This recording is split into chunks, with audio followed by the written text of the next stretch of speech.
So this panel today is on fundraising. We've got three very different perspectives on fundraising. So as before, yeah, if we could start off, just kind of introduce yourself and what you do and your involvement with funding. Hi, I'm Mehjabeen Patrick, and I'm from Creative England. I'm Chief Financial Officer and responsible for our investment fund at Creative England. It was really interesting listening to the two entrepreneurs up here, and talking about the startup and the efforts that go in. And to some extent, at Creative England, which is a not-for-profit public body, but had its journey in the same way we were a small organization back in 2011, and our sort of main mission was to support creative businesses, but we were very aware that access to finance is a big challenge. So we went through that journey of raising money and increasing the pot of money we had to play with. So quite familiar with the startup challenges in that way. So what Creative England, as I said, is a not-for-profit organization that supports creative businesses. And by support, I mean we invest in very early stage creative ideas. And we not just invest money, we also provide a lot of business support, mentoring, profile, connections, a space for startups, early stage businesses to really find support they need to grow. We are across the whole of England. We have an office in Manchester, Bristol, London, Elstree, and have a small team of really good, very supportive investment managers who work with small businesses. Just to say, you've had quite a lot of pitches, right? I mean, you've been on the other end. Yes, so we have a sort of sizable fund compared to what there is for startup and early stage businesses. And over last 4 or 5 years, we have invested about 20 million into various into loan, equity, and startup sort of funds.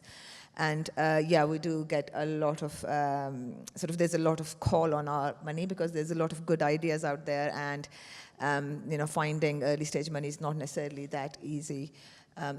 We, on an average, we get good, we invest about 50 businesses a year, and we get about 300-400 sort of applications. And personally, me and my team listen to a good, say 100 pitches a year. Hi, my name is Chieu. I'm the co-founder and CMO of Perkbox. So Perkbox is an employee experience program, platform. So we help businesses engage, motivate, and retain their staff. So we have a variety of tools and services, perks, benefits. We've launched Perkbox Insight, which is a pulse survey, Perkbox Medical, Perkbox Reward and Recognition. So what we're trying to do, so we're a mission-led business. So we really care about changing the workplace, really helping businesses engage with the staff, but really make the workplace a lot more pleasant for people across the country. And so with these different services, we're helping a lot more business than we originally thought. Because when we launched, SMEs especially, they don't have an HR department. So people are struggling to engage with their staff, people are leaving. So they're using perks and benefits as a way to retain and compete with the larger businesses. And so we found a market pulling us in when we launched Perkbox. So yeah, it's been really amazing. From a fundraising point of view, we bootstrapped in a way, big time. So we raised, started in 2011. It wasn't even called Perkbox back then. It was called Huddlebuy. I don't know if anyone's heard of Huddlebuy, but it was a B2B Groupon business model. It didn't work. But we raised 350K. We had an angel round. And then 5 years later, we raised about 6 million. So in total, sorry, I'm miscalculating here. In total, we raised 10 million. And so we're in another round right now. So yeah, definitely lots of stories to tell, but yeah, I'll pass it on. Hi, thanks. Well, I've said hello, but relevant bits are two things really. In Propel, obviously we've got lots of clients and we help them facilitate several things. We often get the question, where can I raise some finance? So we help answer those questions depending on their stage of growth, their age, their ability to present their results in a certain way, which we can talk about in a bit. And also I help businesses that are looking to raise funds by helping with their pitch decks and how they present and their style. So that's a second area. Then the The other bit is I set up a business called Turning Point. Thank you for using the word Turning Point a lot in your other presentation, but Turning Point was set up in 2008 after the financial crisis, and it was to try and help businesses that were at that point in time fundamentally sound, but that due to the financial crisis they couldn't raise any funds. And actually what it did is try to marry people with a bit of cash who didn't know what to do with it because they didn't want to invest in the stock market, they didn't want to invest in property, they didn't want to invest in a bank because they thought the banks were going to collapse, and then look at those businesses that were fundamentally sound but needed some funds. And so that's done about 30 investments. It's about 20-odd people who have clubbed the money and invest in businesses, and of course started to use things like SEIS and EIS for early stage business as well, which are really important things for you to, if you don't understand, to get behind. And so I've seen not as many pictures as you've seen, but I've probably seen several hundred pictures of businesses, and we've probably invested in about 30.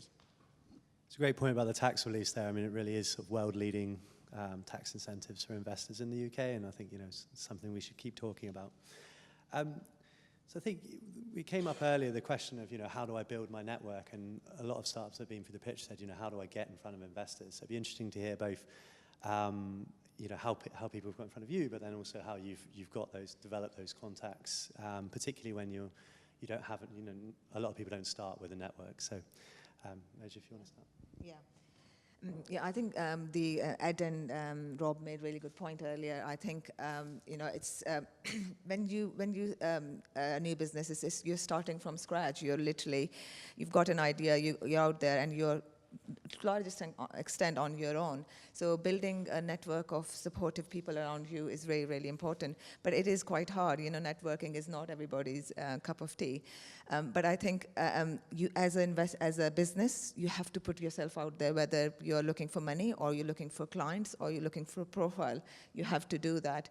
I think, as somebody said earlier, it's really important to try and build a relationship with your prospective investors or your prospective client before you actually start pitching. So don't just go in and start pitching, but try and build a relationship, try and get a meeting, try and get a coffee, and have something else to sort of hook those investors or those contacts in.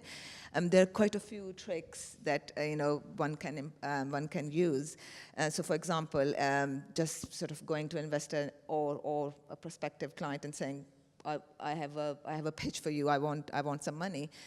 Maybe try and build a relationship with that investor through asking for their input into something that you are working on and asking for some advice from their background that can be helpful, that can build that initial connection.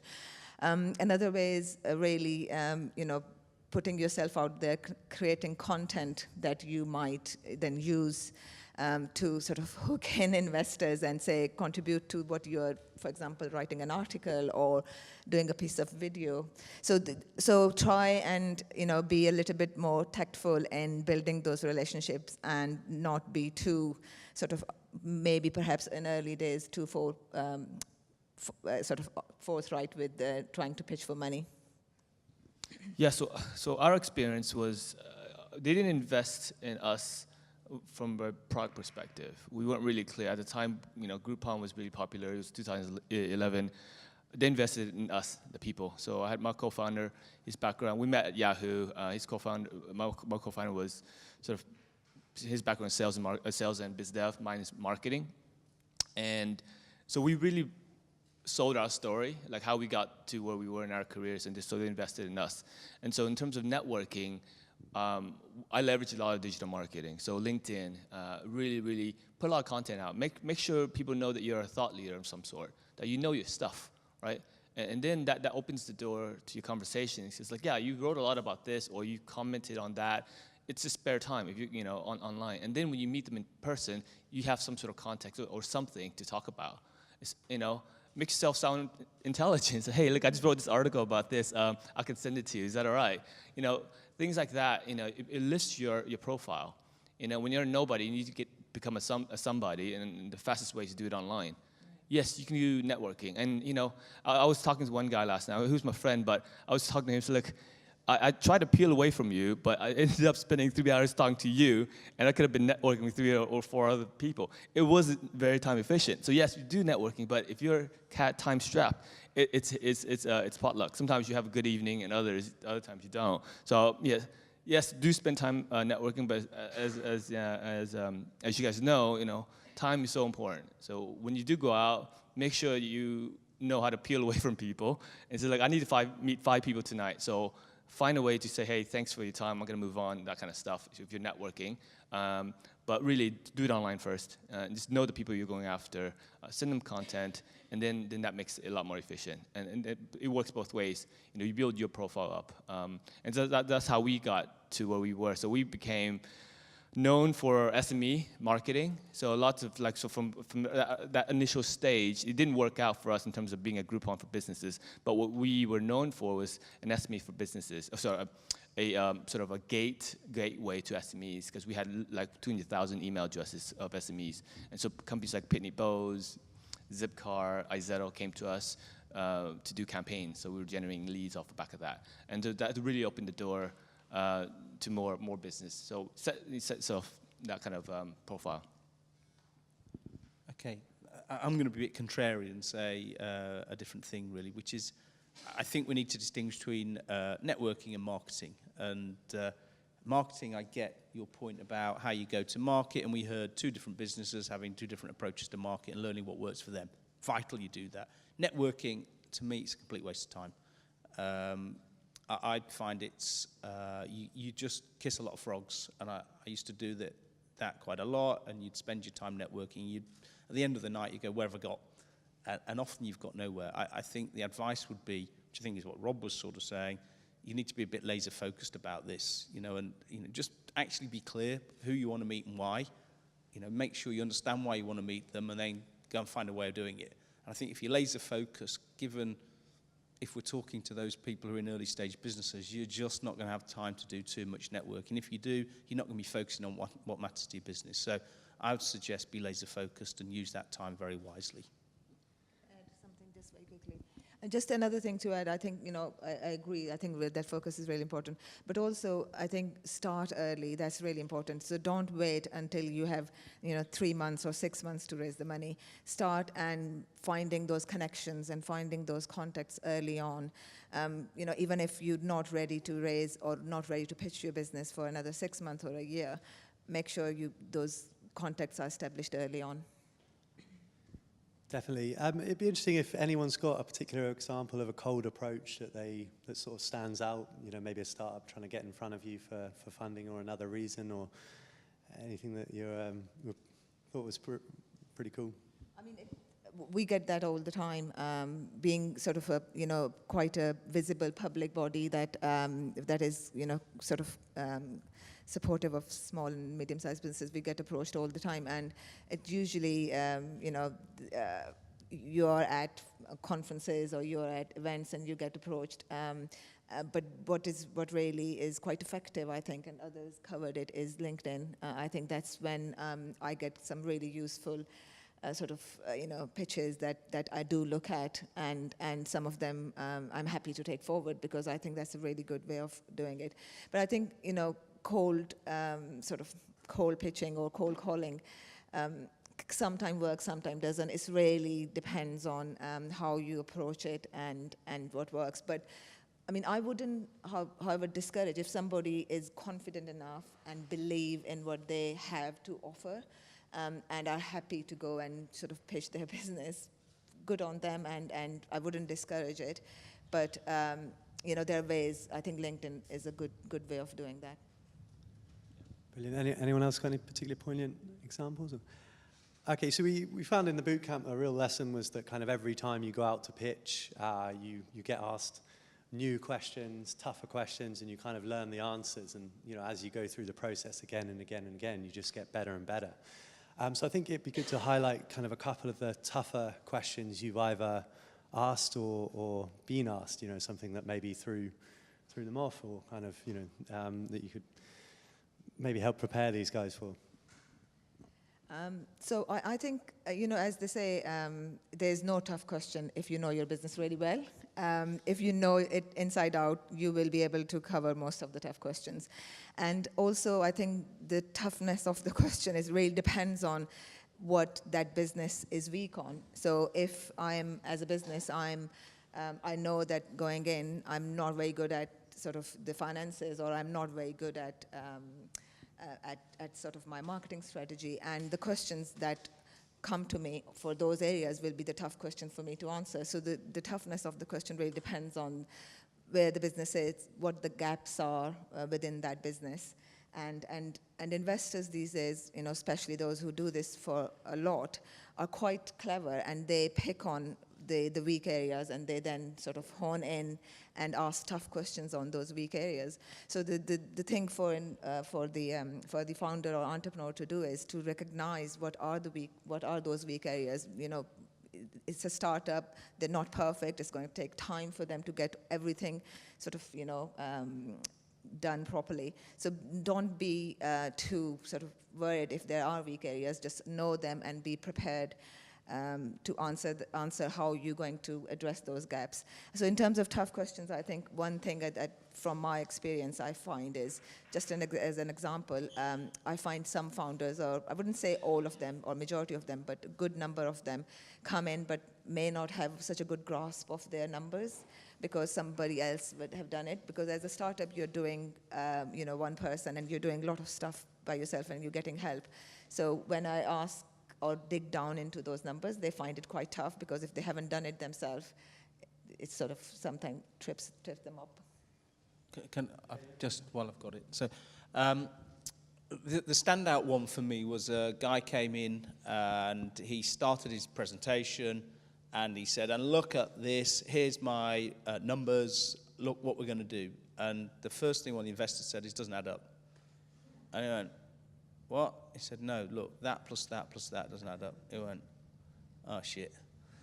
And he went, oh, I had a friend help me do that, and we got it a bit wrong. And we went, okay, well, gloss over that. Tell us a bit more about what you do.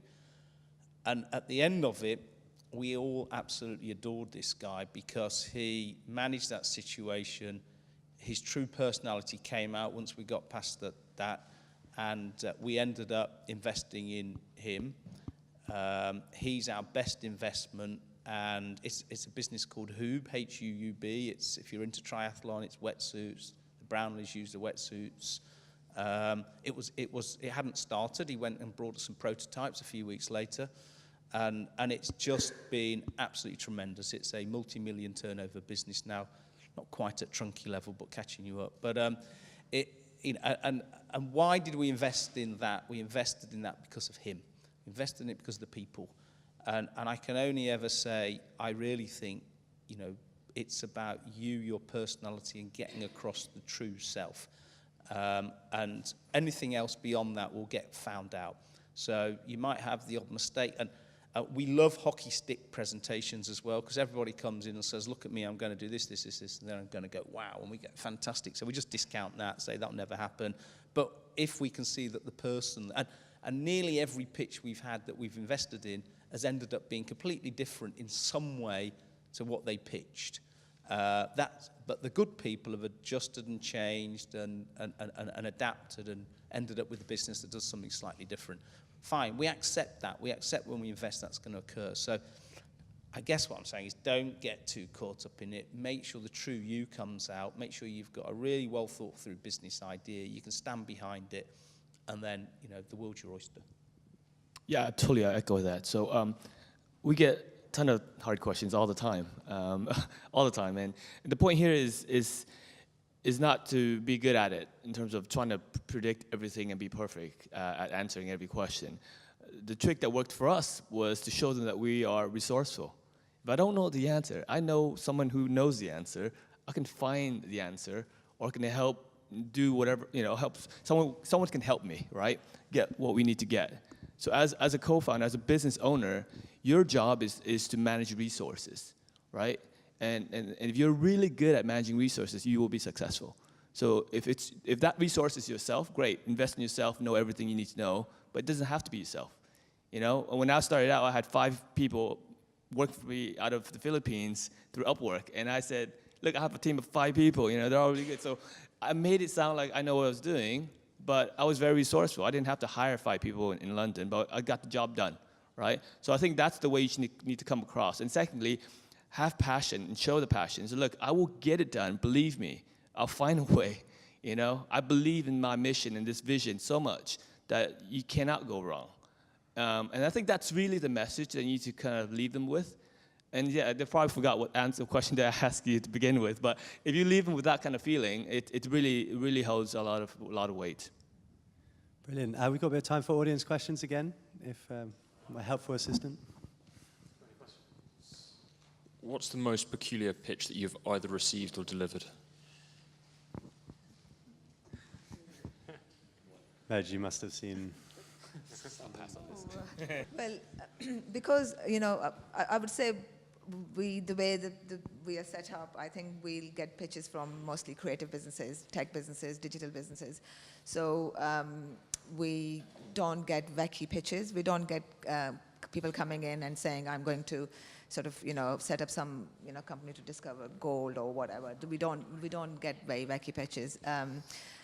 But I think there are some ideas that come in, and you do sort of wonder, you know, what does that mean? How is that going to work out? But when you look at it at first time, but when you then hear the person and explain that to you, that makes sense.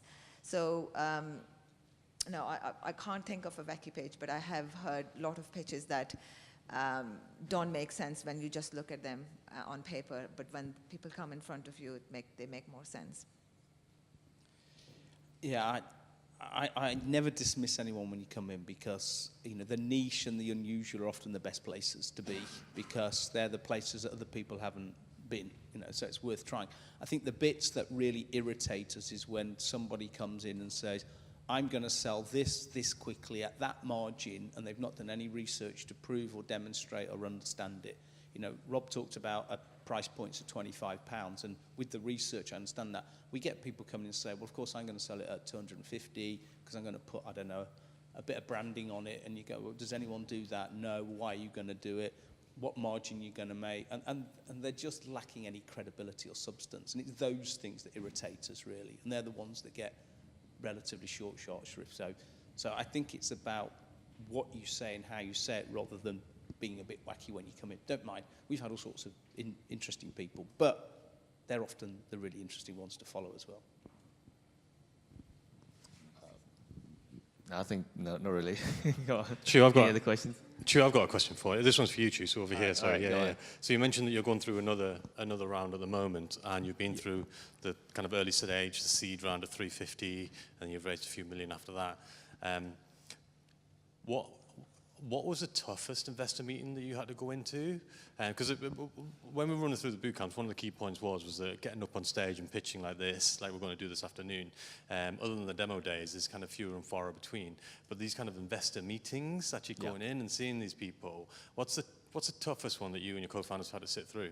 I think in the beginning, so when we first launched in 2011, we were pre-revenue, we had nothing, we just had an idea, right? We were saying, look, Groupon B2C working really well, Living Social, all this model is working in the B2C space, but we want to do it in the B2B space. Spoke to 20 VCs, got 0 back in terms of confidence, like nothing. So we had luckily had some angels who believed in us personally, knew us, were friends. So it was really hard. You know, we were, you know, I came in, my background, I worked at Amazon, Yahoo, Microsoft, big brands, a lot of confidence in myself, and then to have all that thrown back at you, start from like ground zero was quite humbling. I think you just have to force yourself to believe even more, and it's not about you, it's about what their beliefs were, right? And so you have to kind of be true to yourself and really get beyond that. And then we stuck with it. I didn't take salary the first 2 years. None of us did. We only had 350K, and we were revenue. We were positive. We had money coming in, but we didn't have a product market fit until 2015, really. In which case we raised 6 million. I'm losing track here because it was 4 million. We had a seeders round in 2000. No, seeders round for 4 million. And had another one 6 months later for 6 million, 2017, and we're raising a much larger round, double digit, like tens of millions. I can't say exactly, but at a potentially nine-digit valuation, which is amazing. And that's a whole set of. So in a way, we were lucky that we didn't have to get pushed back so much, because we suffered it's almost in the time period between the first few years. That was hard. We kept pivoting and changing business models. That's a story for a different day, but that was hard because we had to kind of prove to ourselves multiple times. Can I just add, I think that's an interesting bit of a story about when you first started, about that sort of laser focus. You know, you guys are at a very early stage. You're not going to, unless something unusual happens, get VC money when you're very early stage or pre-revenue.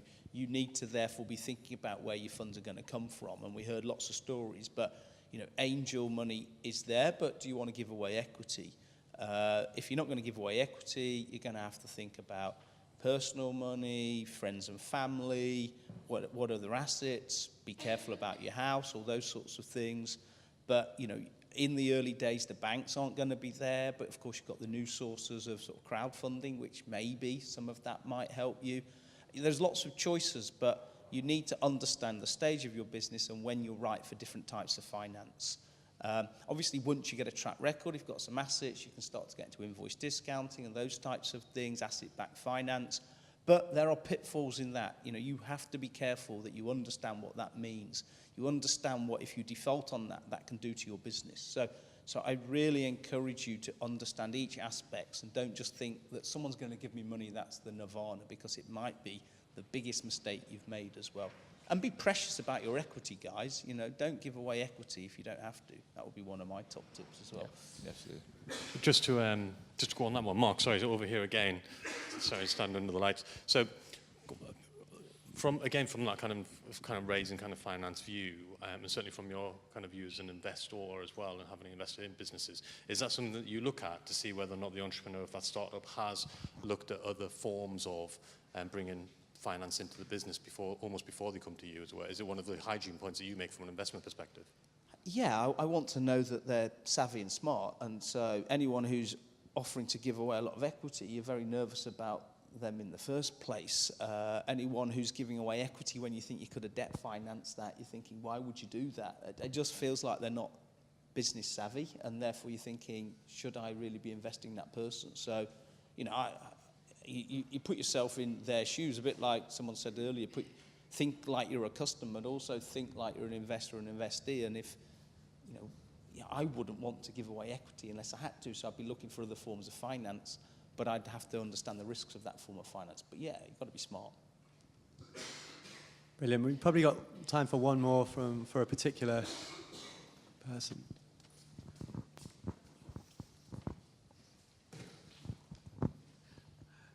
Thank you. I've got a question about raising money.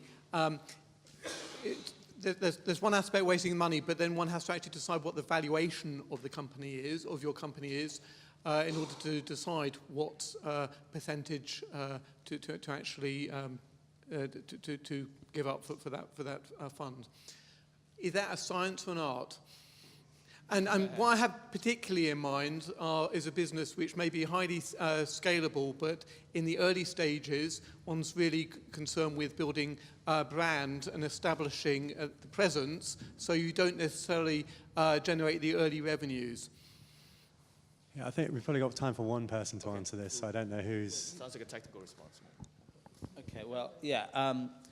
There are certain sizes of businesses and certain industries where it's a science. You know, there are certain industries where you measure it on multiples of revenue, you measure it on multiples of EBITDA, or there's just a way. But in the early stage landscape, in my experience, it's pissing in the wind. You know, it's a negotiation between two people. You know, so you can say, I think it's worth X, they might think it's worth Y.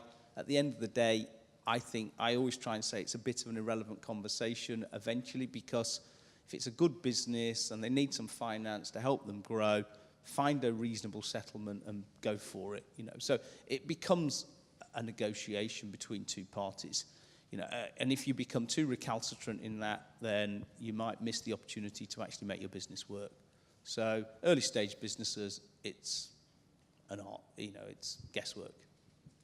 And if anyone else thinks differently, I'll be welcome to understand that. I completely agree with that. I think absolutely early stages is finger in the air, and it's a negotiation, and it is about what the investor is willing to pay for, you know, for those shares. But also, I think absolutely don't give away too much equity if you don't have to. But there are certain, you know, just for the new people who are starting, there are certain accelerator businesses out there. There are certain programs there where there's a set amount of standard equity you have to give away for an amount of money that you get, and then a set of services. Again, be very careful. You know, sometimes those accelerator programs are really, really useful and as a good sort of springboard to do other things, and sometimes you end up giving away a lot of equity for very little money. So yeah, you know, absolutely, it is, you know, guesswork and negotiation and careful sort of consideration of your options. Brilliant. We're going to have to wrap it up there. Thanks so much for our panel. If we give them a round of applause.